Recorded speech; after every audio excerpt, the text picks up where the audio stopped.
Hello friends, आज हम अपनी अकाउंटिंग प्रोसेस का सेकंड पार्ट स्टार्ट करने जा रहे हैं, लेजर पोस्टिंग। जैसे कि लास्ट 3 क्लासेस में जर्नल की जो हमने क्लासेस ली उसमें हमने ये देखा कि प्राइमरी बुक्स में एंट्री कैसे की जाती है एक अकाउंटेंट के द्वारा। यानी जब भी कोई फाइनेंशियल ट्रांजैक्शन होती है तो उसको वो एक जर्नल बुक में रिकॉर्ड कर लेता है।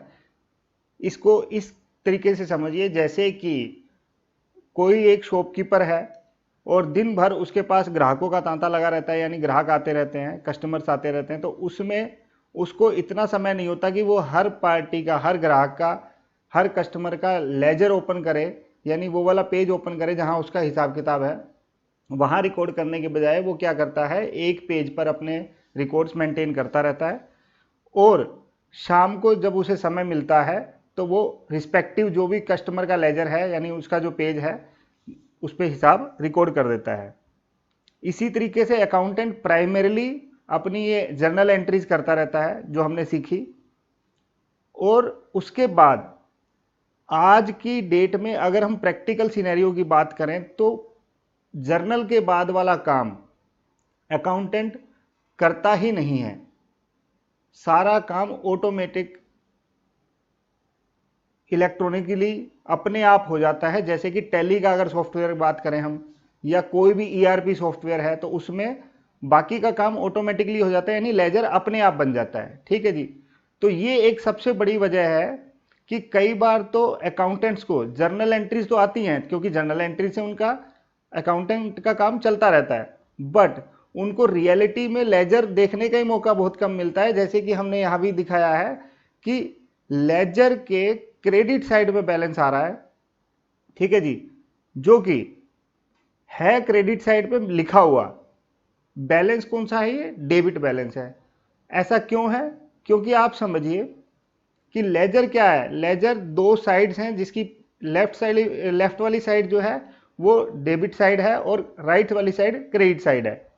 तो डेबिट साइड अगर बड़ी है, सपोज डेबिट साइड पे हमने लिख रखा है 1 लाख रुपया, ठीक है जी, और क्रेडिट साइड का टोटल जब किया, दोनों साइड का टोटल हमेशा इक्वल आना चाहिए लेजर का, तो क्रेडिट साइड का टोटल अगर किया तो वो आया 27,000। तो ऐसे में जो 63,000 का बैलेंस बचा, वो बैलेंस किसको रिप्रेजेंट कर रहा है? डेबिट साइड ज्यादा है उसको रिप्रेजेंट कर रहा है। हम यहां सिर्फ लिख रहे हैं बाय बैलेंस सीडी, यानी कैरी फॉरवर्ड जो बैलेंस हमें करना है अगले पीरियड में, वो इतना बैलेंस बचा हुआ है। ठीक है जी। तो इसलिए ये वाली प्रॉब्लम ज्यादातर अगर आप 11th क्लास के स्टूडेंट से पूछ लेंगे, जो इन्होंने अभी अभी लेजर पोस्टिंग वाला चैप्टर किया है, जो अपने आप में सीख चुके हैं इस चैप्टर को, तो वो एकदम से कंफ्यूज हो जाते हैं। या तो उनको रिमेंबरेंस है कि कैश का बैलेंस हमेशा डेबिट होता है, तो क्लोजिंग बैलेंस भी है तो वो डेबिट है। लॉजिकली अगर किसी पार्टी का लेजर दिखा के आप उससे पूछें कि बताओ बेटा ये कैसा बैलेंस है, डेबिट है या क्रेडिट है, तो वो अगर क्रेडिट साइड पे लिखा हुआ देखेगा तो उसको लगेगा कि क्रेडिट बैलेंस है, जबकि वो है क्या, डेबिट बैलेंस। क्योंकि जिस साइड लिखा गया है वो तो अपने आप में बैलेंसिंग फिगर को रिप्रेजेंट कर रहा है कि इस साइड बैलेंस लिखना पड़ रहा है, बचा हुआ बैलेंस है, दूसरी साइड को रिप्रेजेंट करता है वो। ठीक है जी। तो चलिए, ये वाली क्वेरी आपकी सोल्व हो गई होगी कि ऐसा क्यों होता है कि लिखा क्रेडिट साइड पे जाएगा लेकिन बैलेंस है डेबिट साइड। तो अब एक एक करके हम अपनी पहली क्लास जो जर्नल वाली है उसको भी रिपीट करने वाले हैं, ताकि देखिए एक फ्लो में ही चीज समझ में आ सकती है। अगर हम सोचे ना कि आज सिर्फ लेजर सीख लें तो वो वहां कंफ्यूजन हो सकती है। किसी बच्चे ने अगर जर्नल की क्लास नहीं ली तो वो कंफ्यूज हो सकता है। तो चलिए 1 बाय 1 स्टार्ट करते हैं। हाँ जी। तो ये हमने एक छोटा सा क्वेश्चन बना फ्रेम किया है, जिसमें कोशिश ये की गई है कि जो लेजर पोस्टिंग का कॉन्सेप्ट है वो क्लियर हो जाए आपको, कि जर्नल एंट्री से हम स्टार्ट करेंगे। जैसा कि आप देखें, हमने यहाँ पे एक एग्जाम्पल लिख लिया है, एग्जाम्पल नंबर 1, जिसमें आपने एंट्रीज पास करनी है। किसकी बुक्स में? एंट्रीज आपने पास करनी है राम की बुक्स में। ठीक है जी। तो पहली एंट्री उसने बोली है ऑन 1 अप्रैल 22 ओपनिंग बैलेंस। तो अब देखिए ओपनिंग बैलेंस की एंट्री क्या होगी। सबसे पहले हम वो एंट्री देख लेते हैं, क्योंकि लास्ट क्लास में हमने ओपनिंग बैलेंस की एंट्री नहीं सीखी थी। तो देखिए ओपनिंग बैलेंस में क्या होता है कि कई सारी चीजें हैं जिनका ओपनिंग बैलेंस डेबिट होगा और कई सारी चीजों का ओपनिंग बैलेंस क्रेडिट होगा। ठीक है जी। तो opening balances are cash in hand 50,000। तो एक एक करके लिखना स्टार्ट कर देते हैं कि पहली ट्रांजैक्शन है ये।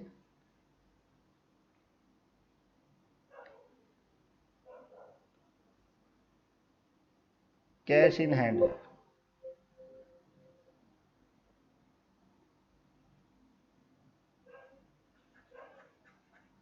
Cash account debit 50,000। अगला स्टॉक बैलेंस ₹20,000। तो स्टॉक को लिख लेते हैं, स्टॉक अकाउंट डेबिट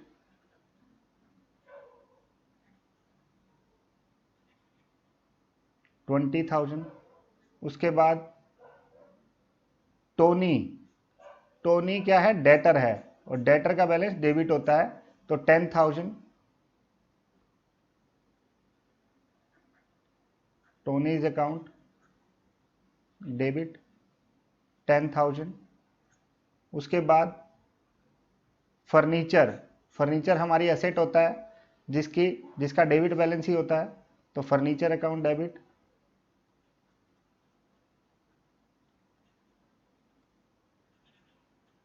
15,000। ठीक है जी। उसके बाद क्या बोला गया है, कालू क्रेडिटर है 12,000 रुपये। तो to Kalu account, Kalu's account, to के साथ क्रेडिट लिखने की जरूरत नहीं है, कितना है 12,000 रुपये। ठीक है जी। तो यानी बचा हुआ बैलेंस, अब देखिए क्रेडिट में बचा हुआ बैलेंस नहीं बताया तो यहाँ ये ध्यान रखें कि बचा हुआ बैलेंस जो होगा वो क्रेडिट साइड पे कैपिटल होता है, यानी बचा हुआ पैसा मालिक का लगा होगा बिजनेस में। तो ऊपर टोटल अगर करें 50 + 20 70 + 10 80 + 15 95, तो टोटल है 95,000, जिसमें से 12,000 रुपये अगर माइनस कर लें तो 83,000, जिसको हम बैलेंसिंग फिगर बोलते हैं टेक्निकली। तो बैलेंसिंग फिगर जो है वो कैपिटल का होगा क्रेडिट साइड पे, तो ये हमें लॉजिक लगाना पड़ेगा ओपनिंग एंट्री में। ठीक है जी। तो आज हमारा मकसद जर्नल एंट्री के साथ साथ लेजर पोस्टिंग सीखना है। तो अब अगला स्टेप क्या करेंगे, जो भी ओपनिंग बैलेंसेज हैं उनको रिस्पेक्टिव लेजर्स में लिखना सीखेंगे। तो देखिए ओपनिंग बैलेंसेज है तो रिस्पेक्टिव लेजर, जैसे कि कैश का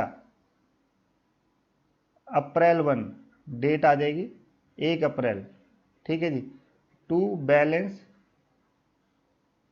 बीडी ब्रॉड डाउन, सीडी मतलब कैरी फॉरवर्ड, ब्रॉड डाउन यानी जो पीछे से बैलेंस चल के आया है, कितने रुपए चल के आया है 50,000 रुपये। ठीक है जी। तो टू बैलेंस बीडी 50,000। अब आप यहां देखेंगे, यहां लेजर जर्नल फोलियो का कॉलम बना हुआ है, वहां लेजर फोलियो का था, तो यानी उस केस में हम वो वाला पेज नंबर लिखेंगे जहां ये कैश का लेजर होगा। ठीक है जी। और यहां पे हम इस एंट्री का, कि ये एंट्री किस पेज पे हुई है जर्नल के। ठीक है जी। तो ये रिस्पेक्टिव दिए जाते हैं, जब पुरानी कभी मैनुअल बुक्स बनती थी तब ये काम के होते थे, बट आज की डेट में अगर हम बात करें तो ये काम के नहीं है। ठीक है जी। उसके बाद स्टॉक का बैलेंस है 20,000, तो स्टॉक वाला लिखते हैं। स्टॉक के लेजर में वो अप्रैल 1 है, ये डेट रिपीट ना करते हुए, टू बैलेंस बीडी 20,000। ठीक है जी। उसके बाद टोनी डेटर है 10,000 रुपये बैलेंस, तो डेटर के लेजर में लिखते हैं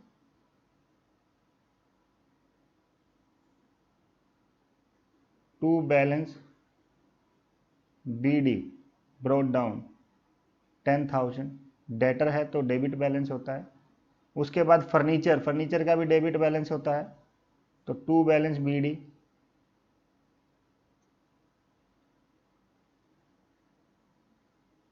15,000। ठीक है जी। उसके बाद बैलेंस है कालू का, कालू कौन है, क्रेडिटर 12,000 रुपये। ठीक है जी। तो अब कालू के लेजर में चलते हैं, इसका बैलेंस बीडी तो यहाँ पे अप्रैल 1 को बाय बैलेंस बीडी। अब देखिए बीडी यानी ब्रॉट डाउन, यानी ओपनिंग बैलेंस के लिए हमेशा बीडी ही वर्ड यूज होगा। अब बात यह है कि अगर क्रेडिट साइड पे है तो देखिए जब जर्नल एंट्री होती है तो जर्नल एंट्री के साथ ऊपर वाले के साथ कुछ नहीं लगाया जाता, बाय नहीं लगाया जाता, क्योंकि डेबिट आप लिख देते हैं यहाँ पे। ठीक है जी, यहाँ पे आपने कुछ नहीं लगाया बाय। ठीक है, तो अब यहाँ पे क्या होगा, जो बैलेंस आप एंट्री जब करते हैं तो ये वाइस वर्सा तरफ जाता है, मतलब उल्टी तरफ जाता है, तो ये बाय लगेगा लेजर के केस में जो डेबिट वाली आइटम्स है। अब अगली एंट्री से आपको ये भी समझ में आने लगेगा कि रिवर्स नेम आता है, ओपनिंग के केस में कोई नाम नहीं आ रहा, बैलेंस बीडी आ रहा है। ठीक है जी, अगली एंट्री से एक और कॉन्सेप्ट समझ में आने लगेगा, वो देखते हैं। ये ओपनिंग एंट्री कंप्लीट कर लेते हैं। जैसे कि अब कैपिटल का बचा हुआ बैलेंस ये 83,000, तो कैपिटल के खाते में लिख देते हैं अप्रैल 1 में बाय बैलेंस बीडी 83,000। ठीक है जी, अब देखिए, अब मैं बोल रहा हूं अगली ट्रांजैक्शन पे चलते हैं। ट्रांजैक्शन क्या है, परचेज गुड्स फॉर ₹5,000। तो गुड्स परचेज किया है, कैश में ही किया होगा, कुछ नहीं बोला तो देखिए करते हैं second number transaction, purchase account debit,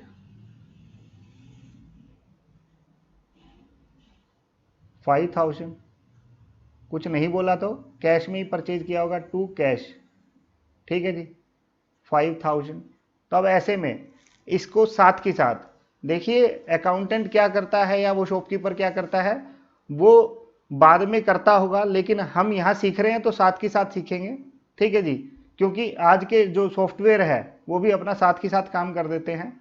तो उसी तरीके से परचेज डेबिट हुआ है, जनरल एंट्री में देख रहे हैं आप परचेज डेबिट हुआ है। तो देखिए परचेज के लेजर में कभी परचेज का नाम नहीं आएगा, ये बात बड़ी ही इंपॉर्टेंट है, आपको हमेशा याद रखनी है। परचेज के लेजर में ऑब्वियसली जिससे परचेज हुआ है टू कैश आएगा 5,000। ठीक है जी, ये डेट लिखी होती तो डेट आ जाएगी यहाँ पे, जो भी डेट होगी। अब किससे परचेज हुआ है, कैश में। अब कैश के लेजर में कैश गया है, कैश गया है तो इधर आएगा बाय परचेज। किस तरीके से कैश गया है तो बताइए, कैश के लेजर में अगर कैश का नाम आ जाए तो कोई यूज होगा क्या, कोई यूज नहीं होगा। तो राम की बुक्स अगर हम बना रहे हैं तो राम का भी नाम राम की बुक्स में कभी नहीं आएगा, सिर्फ हेडर में आएगा Ram.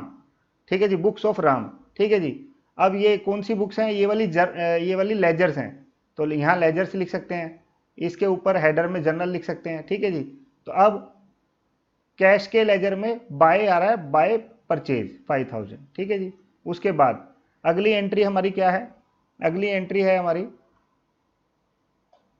Received cash rupees,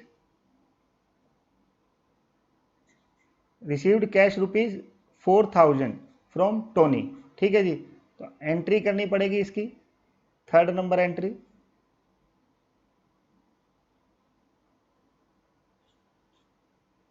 cash आया है, कैश अकाउंट डेबिट, कितनी अमाउंट है 4,000, 4,000 टू टोनीज अकाउंट 4,000। ठीक है जी, अब रिस्पेक्टिव लेजर्स में जाएंगे, कैश के लेजर में जाएंगे तो कैश आया है तो डेबिट, कैश के में कैश तो आएगा नहीं, तो कैश डेबिट हुआ है वहां पे, तो लेजर में भी डेबिट ही होगा, लेकिन नाम किसका आएगा, टू वाला, जो कि टोनी का नाम है। ठीक है जी, टोनीज अकाउंट 4,000। ठीक है जी, अब इसका वैसे वर्षा टोनी के लेजर में टोनी का बैलेंस कम हुआ है, तो देखिए टोनी के लेजर में टोनी का नाम तो आएगा नहीं, तो दूसरी पार्टी क्या है, दूसरी आइटम क्या है, कैश है, तो इधर कैश, देखिए टोनी क्रेडिट हुआ था तो क्रेडिट साइड में ही आएगा 4,000। ठीक है जी, लेकिन इधर क्या आएगा, साथ में बाय लग जाएगा। ठीक है जी, ओके। अगली ट्रांजैक्शन क्या है, अगली ट्रांजैक्शन है सोल्ड गुड्स ₹13,000 इन कैश, तो सेल हुई है। अब आप देखिए, जब मैंने परचेज किया तब भी स्टॉक के लेजर में नहीं लेकर गया, मैं किस में ले गया, परचेज के लेजर में ले गया। तो यहां ये बात ध्यान देने वाली है कि जब भी आप परचेज या सेल करेंगे तो उसको डायरेक्टली स्टॉक में कोई इंपैक्ट ना देते हुए, परचेज जब जब होगी खर्चा मानेंगे और सेल जब जब होगी तब तब उसको क्रेडिट करेंगे, यानी इनकम मानते हुए, रेवेन्यू मानते हुए क्रेडिट करेंगे। ठीक है जी। तो ऐसे ही ये सेल हुई है, तो अभी भी स्टॉक में कुछ नहीं करना हमें। ठीक है जी। इसका लॉजिक आप आगे जाके समझेंगे कि जब आप फाइनल अकाउंट वाला एक चैप्टर पढ़ेंगे तब ये लॉजिक समझ में आपको आ जाएगा। ठीक है जी। तो अभी एंट्री क्या करनी है, सोल्ड गुड्स ₹13,000 इन कैश, तो कैश में एंट्री करनी है, कैश में एंट्री करनी है सेल की। तो cash account debit, entry number 4, cash account debit 13,000 to sales account 13,000। ऐसे में इनका इंपैक्ट क्या जाएगा, सेल वाले लेजर में, सेल वाले लेजर में नाम आएगा बाय कैश, यानी कैश में सेल हुई है 13,000। ठीक है जी। और कैश वाले लेजर में टू सेल्स,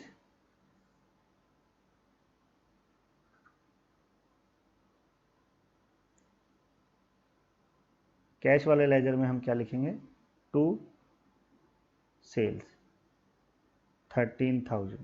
ठीक है जी। उसके बाद अगली ट्रांजेक्शन क्या है, पेड 7,000 टू कालू। अब कालू को पे किए हैं, तो कालू को पे करने की एंट्री क्या होगी, कालूज अकाउंट डेबिट,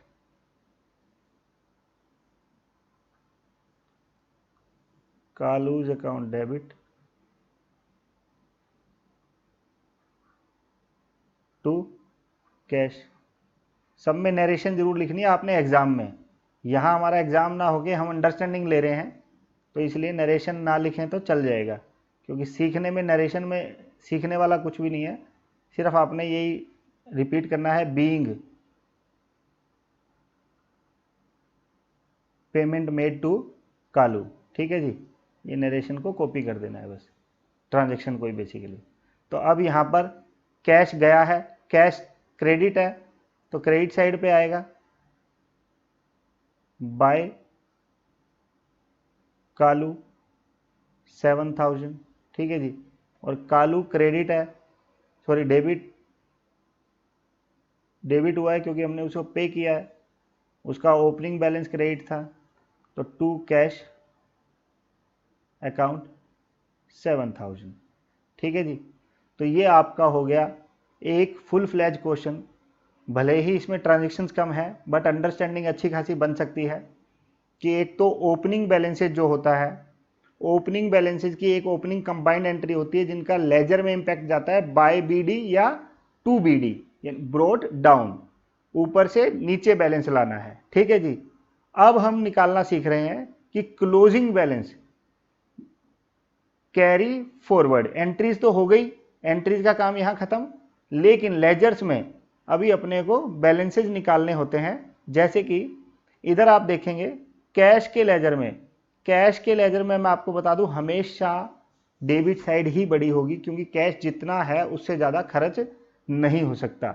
इस बात को आप अच्छे से याद रखें कि कैश जो है उससे ज़्यादा खर्च नहीं हो सकता। तो चलिए कैश का डेबिट साइड का टोटल करते हैं, 50 + 4 54 57 67, तो 67,000 टोटल बनता है डेबिट साइड का। क्रेडिट साइड का कितना बनता है, 7 + 5 12,000। तो बैलेंस कितना बच गया, तो इसको हम ग्रीन कलर से लिख लेते हैं, बैलेंस कितना बच गया आपका 55,000। ठीक है जी। तो 67,000 टोटल हमेशा सेम लिखना है, तो इसको हम क्या लिखेंगे, बाय बैलेंस CD। ठीक है जी। जिसको आप यूं समझ लीजिए जो बैलेंस बचता है उसको बोलते हैं बैलेंसिंग फिगर। तो जो बैलेंसिंग फिगर आई है वो है 55,000। ठीक है जी। ओके, स्टॉक का अभी आप कुछ ना समझें, बस यही समझ लें कि बाय बैलेंस CD, इसका लॉजिक आपको फ्यूचर में समझ में आएगा। दोनों साइड टोटल कर दीजिए, 20,000 ही आएगा। ठीक है जी। उसके बाद अगला बैलेंस टोनी का। टोनी में भी कुछ बैलेंस बचा है। देखिए ओपनिंग था कितना, ओपनिंग बैलेंस था टोनी में 10,000। ठीक है जी, ओपनिंग बैलेंस 10,000 था। अब पेमेंट कर दी 4,000, तो डेबिट साइड बड़ी है, अभी भी बैलेंस बच गया, तो बाय बैलेंस CD कितना 6,000। ठीक है जी, क्योंकि दोनों साइड हमेशा इक्वल होनी चाहिए। ठीक है जी। उसके बाद फर्नीचर का बैलेंस, फर्नीचर का बैलेंस तो जो असेट है, अगर इस पर हमने डेप्रीशिएशन देखा होता, जैसे कि हमने पढ़ा था कि अगर फिक्स्ड असेट की हम बात करें तो डेप्रीशिएशन लगता है, लेकिन लगा नहीं है अभी इस पर। बाय बैलेंस CD, अगर इसकी वैल्यू में कोई कटौती होती या फर्नीचर में से एक चेयर बेच दी होती तो उसको हम लेस कर देते हैं, लेकिन कुछ भी नहीं हुआ, तो यूं का यूं बैलेंस बच गया। ठीक है जी। उसके बाद नेक्स्ट लेजर है कालू का। कालू का ओपनिंग बैलेंस कितना था, क्रेडिट साइड पे था 12,000, पेमेंट कितनी होगी 7,000, तो दोनों साइड हमेशा बराबर आएंगी, तो 12 वाला बड़ा है, तो बड़ी साइड को लिखेंगे, तो बैलेंस बचा कितना 5,000, जिसको हम लिखेंगे टू बैलेंस CD। अब आप फिर से यहां ध्यान दें, ये बैलेंस CD, अब देखिए कालू के लेजर में, कैश के लेजर में तो बच्चा समझ जाता है कि डेबिट ही बैलेंस बचेगा, लेकिन कालू के लेजर में अब ये डेबिट साइड में बैलेंस आया है 5,000, लेकिन ये बैलेंस रिप्रेजेंट किसे कर रहा है, क्रेडिट बैलेंस को। ठीक है जी, ये बैलेंस रिप्रेजेंट कर रहा है बैलेंसिंग फिगर, डेबिट साइड पे आई है, लेकिन ये क्रेडिट बैलेंस है। ठीक है जी, क्रेडिट बैलेंस। ठीक है। उसके बाद कैपिटल अकाउंट, कैपिटल का बैलेंस भी टू बैलेंस CD। जनरली बच्चे ये रिपीट कर याद कर लेते हैं कि कैपिटल का तो इधर ही आएगा। ठीक है जी, क्योंकि क्रेडिट साइड ही बड़ी होती है, जबकि धीरे धीरे टेक्निकलिटी बढ़ेगी तो आपको समझ में आ जाएगा कि डेबिट भी हो सकता है, बाय बैलेंस CD भी हो सकता है कभी फ्यूचर में। ठीक है जी, तो ये हो गया। उसके बाद परचेज का लेजर है एंड सेल का लेजर है, तो परचेज के लेजर में डेबिट साइड बड़ी है, 5,000 ही है सिर्फ, तो बाय बैलेंस CD 5,000। ठीक है जी। सेल के लेजर में टू बैलेंस CD, यानी जितने भी क्लोजिंग बैलेंस, अच्छा ओपनिंग में तो चलो BD लिखा जाता है, ओपनिंग तो O से स्टार्ट होता है, B से ब्रोट डाउन यानी B से स्टार्ट होता है, उसमें कोई लिंक नहीं बन पा रहा, लेकिन क्लोजिंग में क्लोजिंग C से स्टार्ट होता है और CD कैरी फॉरवर्ड भी C से होता है, तो ये लॉजिक बन सकता है कि क्लोजिंग के लिए हमेशा CD वर्ड यूज होता है, कैरी फॉरवर्ड। ठीक है जी, ऑटोमेटिकली याद रह जाएगा कि BD फिर ओपनिंग के लिए होता होगा। ठीक है जी, तो अब कुछ ना कुछ तो लॉजिक बनाने ही पड़ते हैं जिससे याददाश्त हमारी बढ़ जाए, चाहे लॉजिक कितना भी बेतुका हो, कई बार ज़्यादा बेतुकी बातें अच्छे से याद रहती हैं। ठीक है जी, तो आई होप कि ये लेक्चर आपको समझ में आया होगा। पूरी तरह कोशिश की गई है कि इसमें आपको पूरी तरह कॉन्सेप्ट समझ में आ जाए। मेरा मन है अभी कि मैं आपको ट्रायल बैलेंस भी अभी बता दूं। तो देखिए वैसे वो एक अलग चैप्टर है, बट ट्रायल बैलेंस में कुछ खास सिखाने वाला है नहीं, तो अभी इसको समाप्त कर लेते हैं कि जितने भी बैलेंसेज हैं ये, उन सबको समराइज करने का मतलब होता है कि हम इनको ट्रायल बैलेंस में लिख रहे हैं, जिसको हम TB बोलते हैं शॉर्ट फॉर्म में, ट्रायल बैलेंस। ठीक है जी। अब देखिए ट्रायल बैलेंस का फॉर्मेट कोई लंबा चौड़ा फॉर्मेट नहीं होता, बिल्कुल सिंपल सा फॉर्मेट होता है।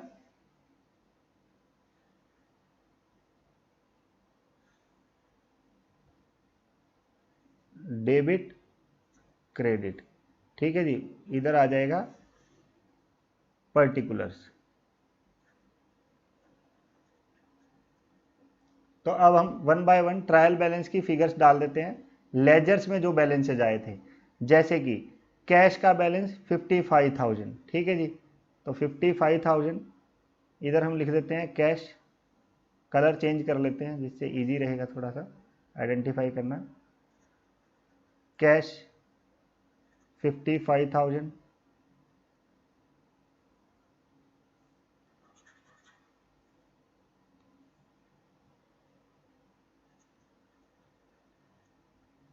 उसके बाद आपका है स्टॉक का लेजर 20,000, भले ही क्रेडिट साइड पे लिखा है लेकिन बैलेंस कौन सा है, डेबिट बैलेंस है, तो स्टॉक अकाउंट डेबिट 20,000। उसके बाद टोनी का बैलेंस क्या है, 6,000, 6,000 डेबिट बैलेंस है, क्रेडिट साइड पे भले ही आया है। टोनी 6,000। उसके बाद अपना बैलेंस है फर्नीचर का, वो भी क्रेडिट साइड पे आया लेकिन डेबिट बैलेंस है 15,000 रुपये, तो फर्नीचर का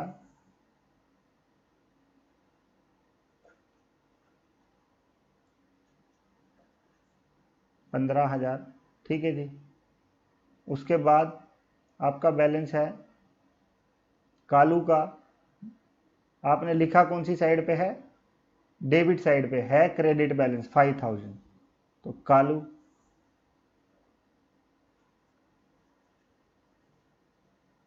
कितना कितना बैलेंस है कालू का, 5,000, ठीक है जी।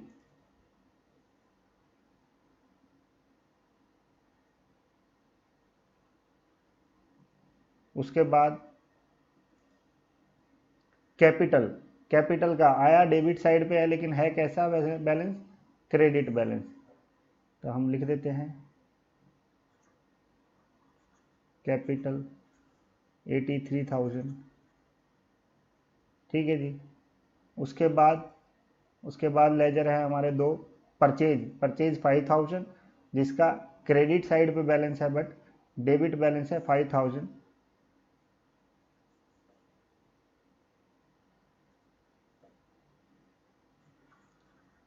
परचेज 5,000, ठीक है जी।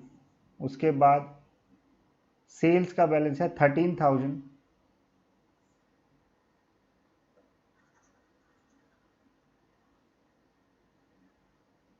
अब आप एक गजब की बात देखेंगे, इसमें कुछ भी बैलेंसिंग फिगर नहीं होता, इसमें हमेशा टोटल आपका इक्वल ही आएगा।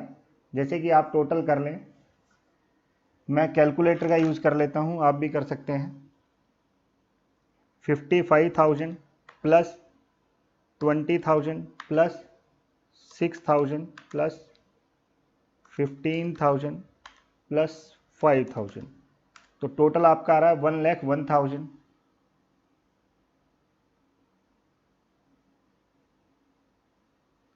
और ऑब्वियसली क्रेडिट साइड का टोटल भी यही आएगा, बिना टोटल करे भी मैं लिख सकता हूँ, मैं पूरा कॉन्फिडेंट हूँ कि यही आएगा, बट आपकी तसल्ली के लिए टोटल कर लेते हैं।